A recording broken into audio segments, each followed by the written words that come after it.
Perfect. So thanks all for joining us this morning. Um, as you're well aware at this point, we're doing this is a webinar on subject access requests and how you might handle them at your charity. So before we begin, there's a few bits about Smart Desk that I'll inform you about, and I'll obviously introduce myself. I'm Ricky Wilding, sorry, the Information Governance Manager at Smart Desk. We work with a number of charities on data protection and other sort of information governance matters. But the reason we've put this webinar together for you today is because we've found that these requests, like subject access requests, are one of the most contentious areas of the legislation, the UK GDPR. And they're also one of the most challenging to manage when one comes in. And what we often see is that when these requests do come in, they can cause some panic, as they mostly come in unexpectedly. But what I'm hoping is that this webinar will give you some of the tools you need in order to fully build out your SAR process or your subject access request process and deal with these requests more sort of confidently moving forward. So SmartDesk are a company or a managed service provider that solely work for not-for-profits. We 95% of our customers are not-for-profits or charities.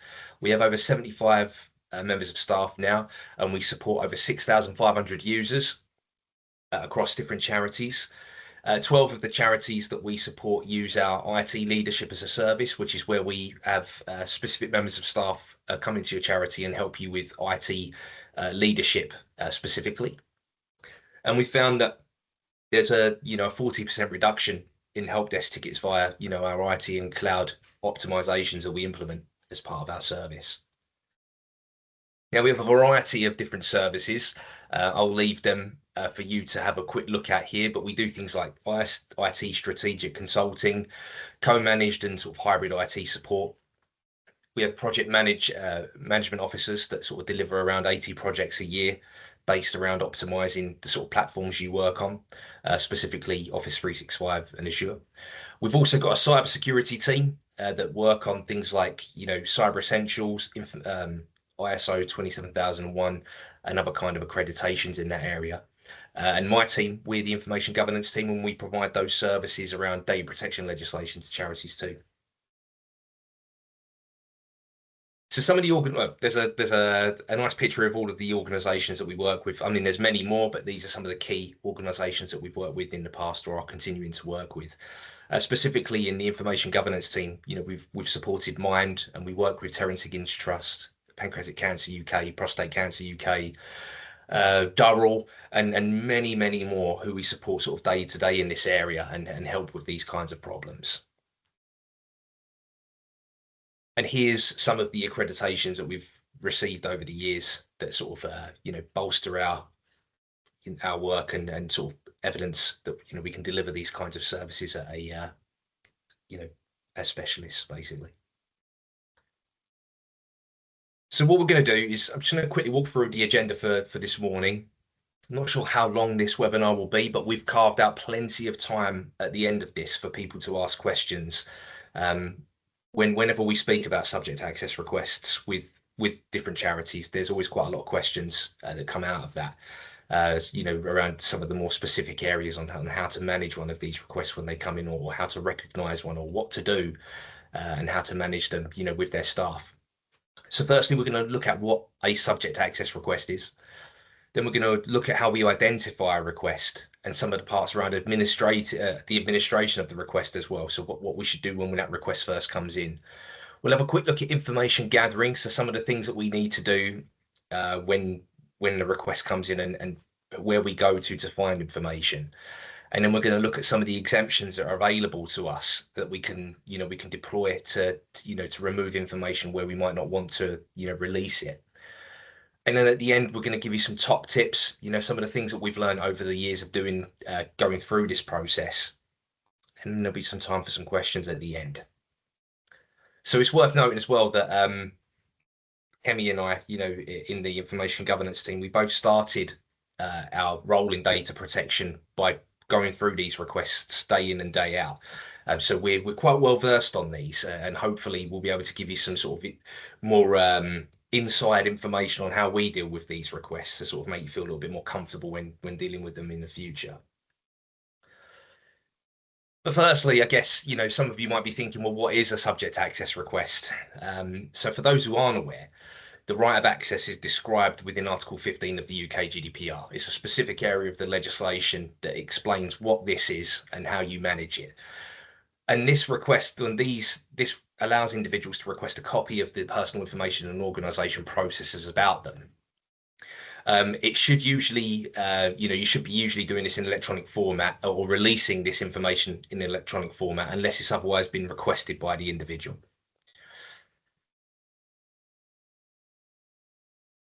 So upon disclosure of the request, individuals should also be provided with some supplementary information regarding how their personal data is processed.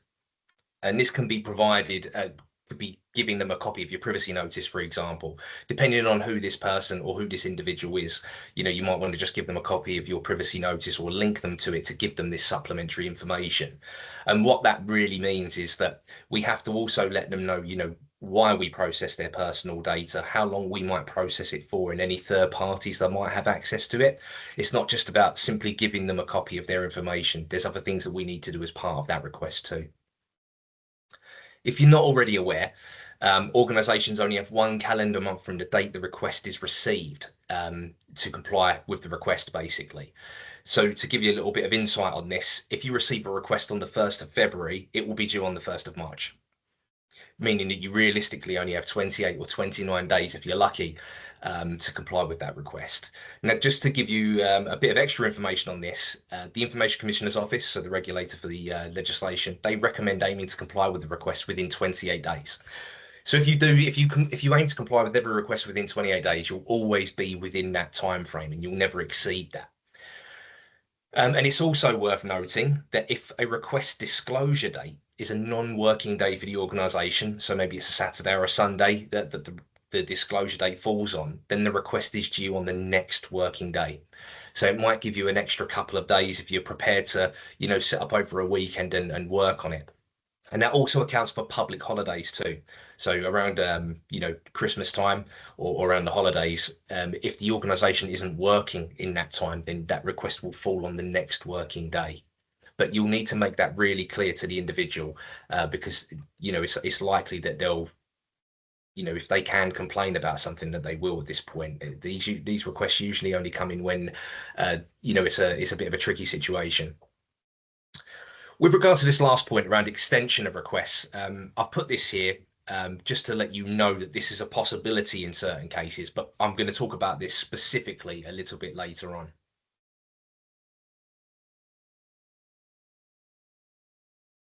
So the UK GDPR doesn't specify how a request should be submitted. There's no formal route for a request to come in. And the purpose of them, putting this into the legislation was to make this easier for the individual. Previously under the old legislation, a request had to be in writing, which made things a little bit tricky for individuals because, that some of them, it was created in 1998, this legislation. Some people didn't have computers at the time and we were just moving into that digital sort of era. So with the GDPR, they found that it would be wise for individuals to be able to submit requests in any way they'd like. And so with this in mind, you can receive requests through various channels. So it could be via an email or a handwritten letter. It could be over the telephone or any other kind of verbal interaction that you have with the individual. Could be in a Teams call if it's a member of staff, for example. And you could even receive them through social media. So it could be a social media message. It could be a post on your social media page. As long as they're asking for their personal data, it is a valid request. And that makes things really tricky. So it's worth noting at this point that whilst charities may have their own subject access request application form, requesters are not obliged to complete it. We can't make them complete this form and we have to just accept requests as they come in. So don't spend too much time, creating these amazing looking forms that are really helpful for you because actually, once that request comes in, that clock starts ticking and we have to comply with it. A request can also be directed to any member of staff at the charity. They don't have to email your data protection mailbox or communicate with your data protection officer. They could just speak to your supporter care team, for example, or if you're delivering a face-to-face service, it could be to the person who's delivering that service. So it's really, really important that all staff are trained on how to, identify a request and what they should do once they've received one. We've seen also often, members of staff receiving requests from individuals, and then that individual coming to us 2 or 3 weeks later to say, I requested my information, a few weeks ago, and I've not heard back anything yet, and I've not received my information. And so that really does sort of cut down the time that we're able to sort of work on it. Just to give you a few examples of requests, of the sorts of requests that we do see come in, it could be someone just saying to you, I want to see the information you have on me. It's not specifically asking for, a subject access request. It's just them asking for information. Or please send me my information. And if you're really lucky, you might get a request that says, I'm writing to request access to all of my personal data your charity holds about me. Now, we will see those requests come in, like you can see in that final box there. And typically that'll be through where they're using an ICO template. They'll go onto the ICO website and they'll download a subject access request template, and they'll send that in, which is a little bit easier for organizations to interpret. So the key here is that staff are trained, they understand how to identify a request, and that you make sure that they can be received in any way. So when it comes to request administration, there's things that we need to do at the point of receiving the request, and these really help us manage, things moving forward. So all organizations should log subject access requests in a central log. This can be on Teams within a specific folder, that only specific individuals can access, who sort of maybe manage some of the data protection work at the charity. But this log should include the date the request was received, the deadline for disclosure. That's really important. It keeps it at the, at the forefront of what's going on. And also any information about the request. So you might want to have stuff around what they've actually requested, and also any correspondence. So if you communicate with the data subject on a specific date, you should include that in your notes section within your log to say that you acknowledged a request on this date, or this is what happened on this day. We requested ID here. This is when we received it, because it helps sort of keep a firm focus on what's going on, and you've got that long audit trail that evidences how you've managed that request in the event of a complaint or if something goes wrong. You also need to ensure that you acknowledge requests at the earliest opportunity. So once you receive that request, you need to communicate with the individual to let them know that you've received it. And this is really when they can expect you to deliver on that request. It's a really good idea at this point as well to set their expectations and inform them of the process moving forward. So what you're going to do next. So typically in an acknowledgement email, you might say to them, we've received your request. And now what we're going to do is we're going to go and search for the information you've requested. And this is the deadline that we've set. And this is when we're going to, the latest we'll send you the request on X date. If necessary, you may need to request ID from the individual. So when it comes to verifying ID of the requester, you should only really request additional information where you're not confident who the individual is. So to give you an example of where you would know who the individual is, it could be that a member of staff sends you a request using their work email address. And if they do that, you probably aren't going to need to see any of their ID, because it's clear who the individual is. They've sent it from their work email. You don't need any additional information in order to verify their ID. However, if you receive a request from a supporter or an individual who you deliver services to, maybe it's that you provide health services, and they send you a request, you may want to ask for a copy of their ID, just so you can verify that it is them you're working with that has made that request, and that it is them you're going to be sending the information to. The last thing you want to do is not be confident who that individual is and then send the information to an unauthorized third party, because that will land you in a whole, it will open up a whole can of worms that you really don't want to open. And it will be a whole new problem that we have to manage in that sense. So when you go out to request ID, just to make sure you're aware, you should do this at the point you acknowledge the request. What you don't want to do is acknowledge the request and then a week later go back and ask for ID when you should have done that initially.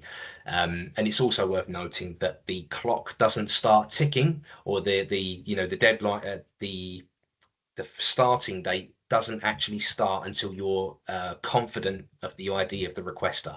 What this doesn't mean, however, is that you should delay asking for ID where you go and look for the information and do other bits and pieces. It's really important that you acknowledge and request ID as soon as possible, because you're just going to upset the requester, and it gives them more fuel to complain later on. So I did speak earlier about extending a request, and we're going to come to that very shortly. But what it's also handy to know is if you could ever actually refuse a request. Now, the answer to if you can refuse or extend a request is yes, but only in really limited circumstances. And the organization or your charity have to be able to evidence why they refuse or extend a deadline. And it has to be really good justification. It can't just be, a silly reason like, oh, we haven't got the time to do it, or, we've got too much else going on. It really has to be quite specific. And there's a few examples within the legislation where you're able to refuse a request, and we'll go through those first before we talk about extension. And the first is where a request is manifestly unfounded. And I'll explain what this means. So this is where the individual clearly has no intention to exercise a right of access. So for example, it might be that the individual makes a request but then offers to withdraw it in return for some sort of benefit from the charity. So it might be that they say, I want my information unless you give me 50 quid, or you give me a promotion or something like that. Where it's really, really clear that this is the case, you can refuse the request. But what I would always advise is that you keep a copy of that correspondence as your evidence, as your justification, because it's likely that the ICO will get involved and they'll want to know why you refuse that request. Other areas might be where it might be manifestly unfounded is where the request is just malicious in intent, and it's being used to harass the organisation with no real purpose other than to cause disruption. So it might be that they explicitly state in the request that they intend to cause disruption, like they just want to annoy the organisation, or they make unsubstantiated accusations against you or specific employees, which are clearly prompted by some form of malice, or they're targeting a particular employee if they've got a grudge against. Or it could be that they're systematically sending you different requests as part of, a disturbance campaign. It might be that they send you a request once a week with the intention of causing disruption. Now, you can find all of this information on the ICO website, and we will give you a link to that at the end. But it's really important that if you can evidence one of these things here, that you can refuse the request in total. You can just say, no, we're not going to deal with this request, and dismiss it, basically. So manifestly excessive is slightly different. And to determine whether a request is manifestly excessive, you need to consider whether it is clearly or obviously unreasonable. And I need to be really careful how I say this, because what I don't want you to do is walk away from this thinking, on this next point I'm about to make, that you can just turn away the request because it's going to cost the organisation too much money. So the first point here is considering the burden or the cost of compliance relative to the individual's need for the information. If you can clearly show that it is manifestly excessive in that regard, then you can dismiss the request. However, that's going to be very, very tricky to do. You're really going to need to provide evidence and do a lot of work on showing how much it's going to cost the organisation to carry out that request, and then balance that against their need for the information and their right to have a copy of it. Other circumstances where it might be manifestly excessive could be where the request repeats previous requests without a reasonable interval between them. So it might be that they've requested their information 1 month, and then 2 months later they've requested it again, but nothing's actually changed. There's no additional information for you to provide them. So you can go back to them and say, look, we've given you your information already. There's nothing new to provide you with. So we're not going to carry out this request again, basically. Again, you need to be able to evidence that you've done it recently, and you could probably do that through your log and any sort of communication that you've had with that individual. And I just want to make a couple of points here around this this manifestly excessive exception to complying with the request. Where you think a request may come in as excessive because the individual's just requested so much information, or they've been so vague with their request, you can ask them to reduce the request in scope before refusing the request. And that is all, you should always do that as your first port of call. You should always go back to the individual and say to them, what information are you actually after specifically? Because, we'll go and find that for you. We'll work on that part of the request. It could be that they come back and just say, I want a copy of my information. And at that point, you'd need to be able to justify it is excessive, or carry out the request. And in 95% of cases, I would say you're just going to have to carry out that request unless you've already carried out a request previously. And just to sort of back this point up as well, it's important to remember that each request must be considered individually. There shouldn't be a blanket policy for dismissing a request. It should be we're going to look at this request on it and judge it by its own merits before we dismiss it entirely. And you will need to be able to clearly demonstrate that to both the requester and the regulator. The third point I want to talk about on refusing requests is called enforced SAR, or enforced subject access requests. And this may only apply in this doesn't happen very often, but it can happen depending on the sort of organization you are. You might see this quite a lot, you might see very little. But enforced SAR is if it seems clear that an individual is being forced to request their personal information by a third party, then you can refuse to comply with the request on those grounds. So, to give you an example of this, it could be that you're working with vulnerable women, for example, or and yes, the sort of area that you work in, and it could be that they maybe have got back together with their partner. Maybe after going through some abuse, or whatever it might have been, and then you all of a sudden receive a subject access request from that individual. Now, in those cases, you would probably know if it's enforced, and whether or not someone else is actually requesting this information, or that person is being made to request their information. And I've seen this happen in a previous role that I was in quite a lot, actually. But where you can evidence that, you should dismiss those requests, because what you'll be doing is basically handing that information over to a third party at that point.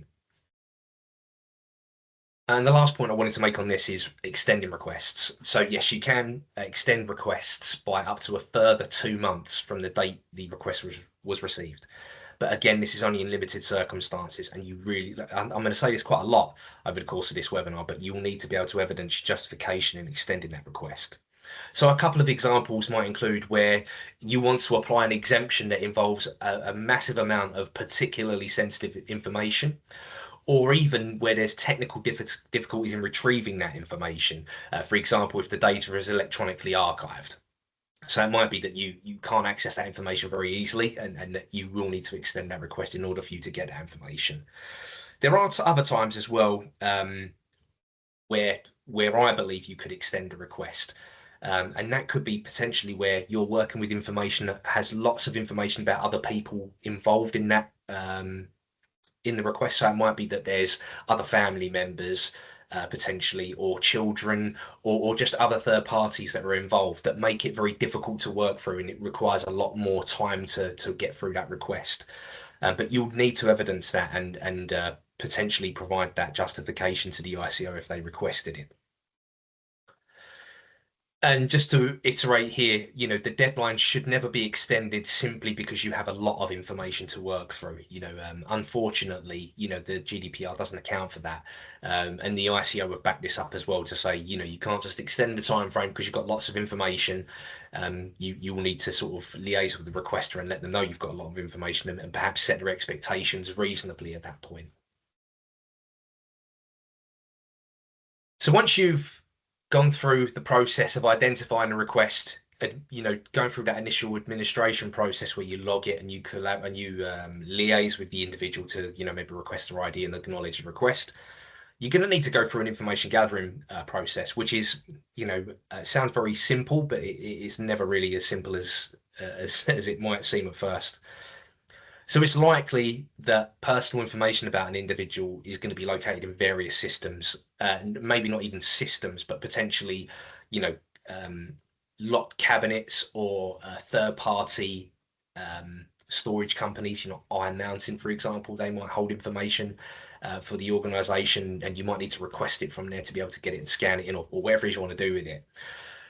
But you need to ensure that you communicate with all areas of the organization that could potentially be processing personal information about a specific person. It's better not to guess the teams that would be processing that information and communicate with all departments that could potentially be collecting personal data, because they might have a file on that individual, they might have a record of that individual that you will need to give them. So it's important that you don't just guess, you go to all of the areas that collect data. And it's important to convey to your teams, when you're collaborating with them on these requests, it's really important to convey to them the short time frame that you've got to work on this request. Everyone is busy, and I'm sure everyone can appreciate that. Different teams are doing different things. They've got different priorities and other bits of work that need to be completed. And sometimes it's easy to forget these things when you're working on one of these requests, because um, these are really time consuming, and it feels like this is the biggest priority, and really it is quite a high priority because it is regulated, this area. So always set expectations, give teams deadlines to get back to you with information. What I find as well is I'm a bit cheeky, where I might say to the team, the request is due maybe 2 weeks before it is, because that way I know I'm at least going to get that information in a reasonable amount of time, or at least, if you need to set a hard deadline with them, do that, and then convey the importance of receiving that information. So there, once you've gathered all of that information, arguably the most difficult part of this process is the review and redaction stage, where all of that information has to be collated and then reviewed for disclosure. So what we recommend is, if possible, collate all information that you receive into PDF files, as PDFs are really quick to create and they're really easy to manage. Manipulating a PDF and redacting something within a PDF couldn't be easier. And it takes no time to learn how to do that. What I would advise against is manipulating sort of Word or Excel files. They're particularly challenging, and I've seen cases where individuals have been able to restore data that's been given to them in a Word or Excel format. One example I've got for you is when I was working in a previous role. One of the teams decided that they would deal with a subject access request off their own back and not informing our team that they were doing it. And the way that they started to redact data was by opening up a Word file and creating black text boxes and dropping it over the text, forgetting that once they disclose that information, the individual can just go into the Word document and delete the text boxes and then reveal all of the information underneath. And that sounds bizarre to me when I say that out loud, but some people might not be technically proficient, or understand that those things can be undone, essentially. So wherever you can, convert those documents to PDF, because it's a lot easier to manage those documents in that way. And why another reason this process is so challenging is because every request has to be reviewed page by page. It's not a case of, or I would say it's certainly not wise to release all of the information without reviewing it first, because there could be information in there that is exempt, or has information about other people in it. We've seen frequently when searches are carried out for information, we receive all of the information and we're going through it page by page, and we start to see that one of the terms put into the system in order to search for this data pulled out information about other people with similar names, or with similar keywords. And so we had to completely remove that information. So we would always strongly recommend that you always review page by page, and not just send a whole bunch of information out without looking at it first and maybe providing at least some redaction. And having worked on these requests with charities previously, we understand that there are serious challenges in allocating resources to dealing with this kind of request. However, it's really important that these requests are managed by one member of staff. You allocate a request to one person, because what we have to ensure is that there's a level of consistency in the way redactions are applied. What we found is that if you give a request to two people to manage, you say give 50% of the information to one member of staff and 50% of the information to the other, they might not apply those redactions quite as consistent as you'd like. And so when the individual receives all of that information, they'll start to review it or read through it and say, why was this redacted on this part but not on this part? And that can cause a little bit of friction, and certainly could be challenging when they start to talk about why you didn't make those redactions consistently, and especially if it could reveal information about other people. So unless you've got the consent of a third party to release their personal information, it has to be redacted. And what I mean by this is information, yeah, that relates to another third party. You have to black that out. It has to come out of the information that you disclose, because it's not something that would be that third party wouldn't reasonably expect you to send their personal data to that to the requester. Now, there are some cases here where we have to apply some common sense, I'd say.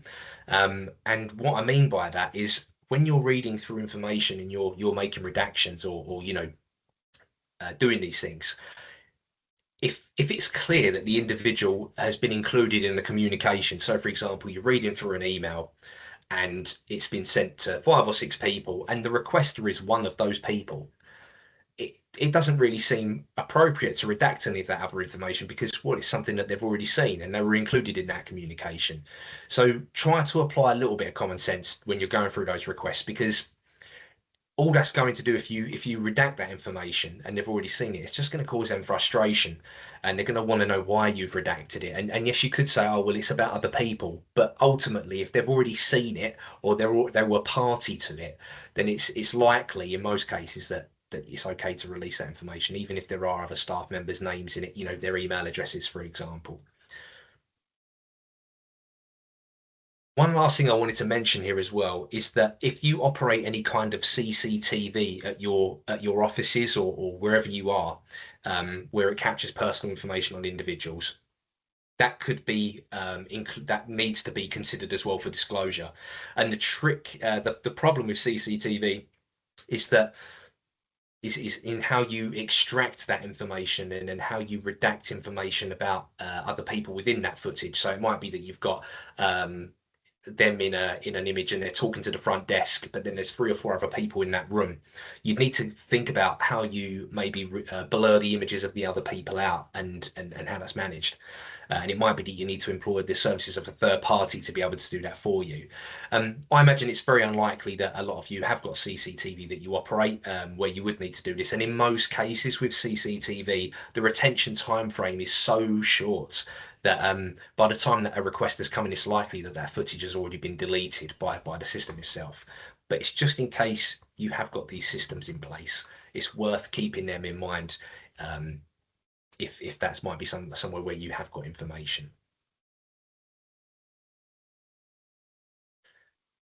What I'd like to look at as well here is some of the exemptions within the Data Protection Act 2018 that can be applied within subject access requests.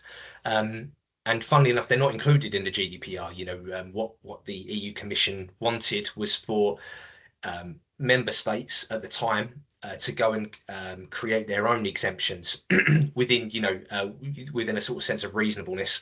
And a lot of the other countries in the EU will have similar exemptions that they apply within subject access requests. But what I'd like to do is just give you a little bit of information on these, because more often than not, I've seen charities come to me and say, do we really have to disclose this information? And typically you don't, but I'll talk through them very quickly just so you've got a good idea on what they mean and where you could potentially apply them.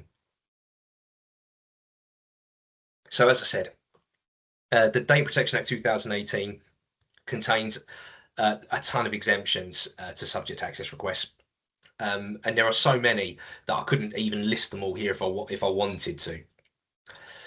But it's also important to remember that a lot of the exemptions only apply to certain types of organisations, so public authorities or specific kinds of like research institutions and things like that. So what I'm going to do is I'm going to go through some of the exemptions that I quite commonly see within the sector and give you a little bit of an explanation as to what they mean. As I find that I imagine this is going to be extremely helpful in a number of cases where you're working with information. So legal professional privilege can be applied where there is a duty of confidentiality to the legal or to the professional legal advisor or to a professional legal advisor to a client of the advisor. So if you've had legal advice from a professional, you can redact that and the exemption would be legal professional privilege. You're not obliged to release information that's been given to you in confidence by somebody in that profession. So remember that it is something that you can apply and you can have a bit of a blanket approach to that. The second one I wanted to quickly look at is management forecasts and I'll explain what this means. So this is for the purposes of management forecasting or management planning in relation to a business or other activity to the extent that the application of those provisions would be likely to prejudice the conduct of the business. So in English, what this means is that if you're going through some kind of restructure, for example, or you're going to have to make redundancies, or there are certain things that are going to happen with staff that are specifically about the management, coming up the management forecast, you can redact that information. We've seen this happen quite a lot over the past couple of years due to the cost of living crisis and some of the restructures that have had to happen across the sector. And there have been plenty of subject access requests that have come in where members of staff are rightly, worried about their role at the organisation, and so they'll use this. They'll use subject access requests as a way of maybe getting hold of that information before before a decision's actually been made about that role. So to make your life really easy, any information about that kind of thing can be redacted. But you would, if that request comes after the fact that that individual has been made redundant, for example, you would then have to release it because that decision has then been made. But prior to the decision being made, you can redact that information and feel confident in doing so. The next one's around negotiations with the requester. So what this means is that if you're engaging with a requester, I'll just explain it as it says in the legislation. So this is where records consist of records of the intention of the data controller in relation to any negotiations with the data subject, to the extent that the application of those provisions would be likely to prejudice the negotiation. So, for example, again, I'll use staff. I'll use a bad example because really this is where it mostly applies. If you're working with an individual or a staff member and there's going to be potentially a severance payment or some kind of payment made to that individual for whatever reason it might be, and you're in negotiations with them about that payment, if they make a subject access request and that information will be something that might be included, you can remove it because it would prejudice the negotiations. It would put you at a disadvantage, and they would be able to manipulate the proceedings basically going forward. So anything like that, you can take it out. And this last one's all around confidential references. So where it isn't clear where a reference has been made in confidence, some organisations will decide to not release any references in case they were provided in confidence. So if you get, a reference from an organisation about a potential member of staff, you don't have to release those references just in case they were given in confidence. If you can't prove they weren't given in confidence, sometimes it's better not to release them at all. I guess what I want to wrap this up with is, I strongly advise that you seek specialist knowledge when redacting information that might be exempt. I've given you some examples, and again, like I say, they're not always blanket exemptions. Sometimes you have to apply them on a case-by-case basis. And so it's really important that if you're not sure, go and seek some consultation. It's better to be safe than be sorry, or put yourself in a position where you're dealing with a complaint that you're not confident that you can manage. So lastly, before we move on to some questions, I just want to give you some of the top tips. Kemi and I, in the team, we worked together on this because we wanted to give you some top tips for dealing with these requests and things that we do day to day in order to sort of manage them more effectively. So the first thing is to create email templates. whenever you deal with a request, if you've never had one before, when you've sent that email out to the individual, take the template information and save it somewhere, because you're going to save yourself a ton of time next time a request comes in.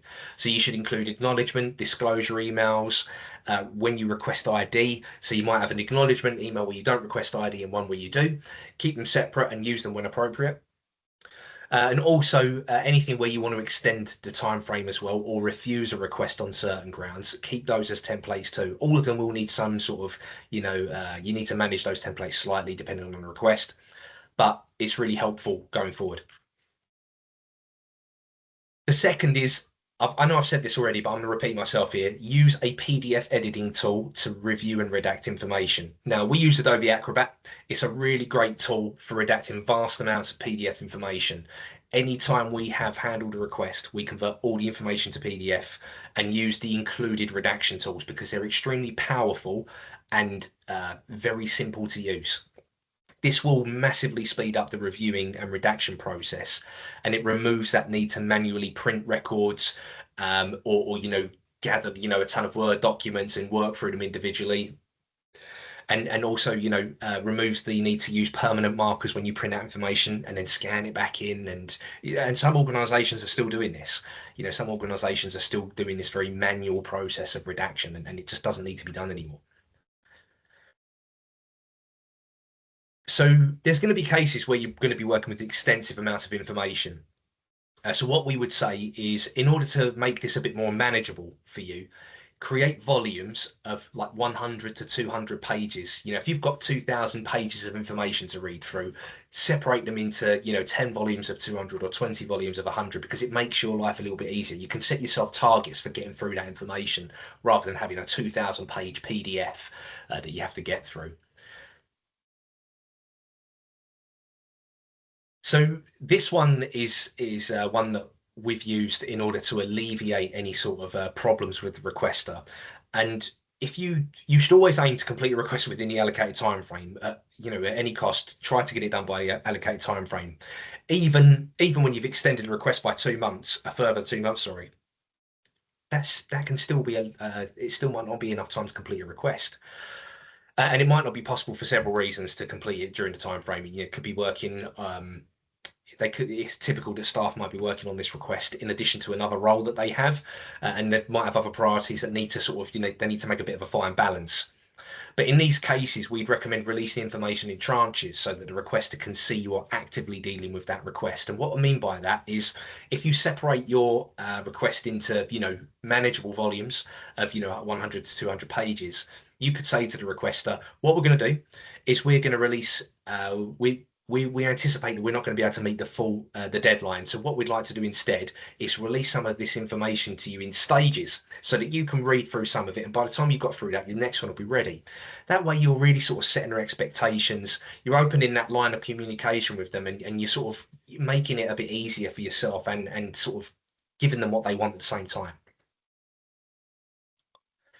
This is a really simple one, but I find I have to say this to myself and a lot of people when they're dealing with a request, and that is always stay within scope of the request. You are only obliged to disclose information that's been requested.